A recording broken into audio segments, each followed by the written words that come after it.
اس میں ہمبل سبمیشن یہ ہے کہ تیسرا گراؤنڈ میرا یہ ہے کہ پراما فیشائے کنیکٹڈ ہیں اور تینوں وٹنسز اکیوز جو ہیں وہ پراما فیشائے کنیکٹ ہوتے ہیں.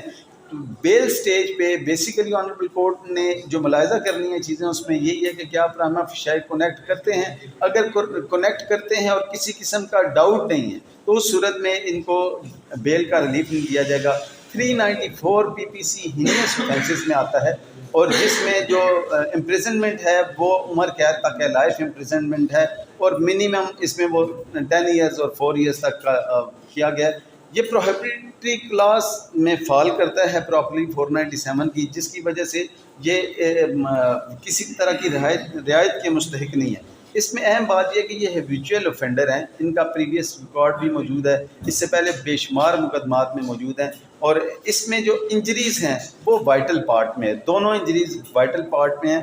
اکولر اکاؤنٹ میڈیکل اکاؤنٹ کو سپورٹ کرتا ہے. جو میری انجریز جو مجھے موقع ملاحظہ میں کی MLR میں آنریبل کورٹ ملاحظہ فرمائیں گے وہی دونوں انجریز ہیں, جس میں دونوں فائر آرم انجریز ہیں, اور دونوں کو جو اسپیسیفیکیشن میں نے اپنی اپلیکیشن میں دی وہ نقشہ مظلومی میں بنی, اور جو ریکویسٹ تھی پولیس کی طرف سے ڈاکٹرز کو اس میں بھی سیم ہی انجری ہیں.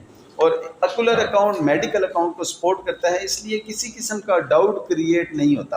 اب 497 میں جو گراؤنڈس ہیں وہ گراؤنڈس بیسیکلی جتنے گراؤنڈس ہیں ان میں سے کسی گراؤنڈ میں یہ فال نہیں کرتا. فردر انکوائری ایسا گراؤنڈ ہوتا ہے جس میں آنریبل کورٹ اکثر اسی کا فائدہ یہ ملزم کو ملتا ہے, آنریبل کورٹ سے وہ بیل سیک کرتے ہیں. فردر انکوائری اس میں کسی طرح کی نہیں بنتی کیونکہ پراما فیشائے کنیکٹ ہو رہا ہے, 2 آئی وٹنسز موجود ہیں, انجریز ہیں, اور offense بھی ایسا ہے جس میں کسی طرح کی وہ رعایت کے مستحق نہیں ہے. ہمبل سبمیشن یہ ہے کہ 394 بیسیکلی جو ہے یہ ان کی نیچر ہوتی ہے, یہ لوگ سال میں سے کوئی 9 مہینے جیل میں رہتے ہیں اور جیسے ہی واپس آتے ہیں اس کے بعد یہ پتہ نہیں ان کا کیا سائیکولوجیکل افیکٹ ہوتا ہے کہ انہوں نے آ کے پھر وہی واردات کرنی ہوتی ہے. اس سے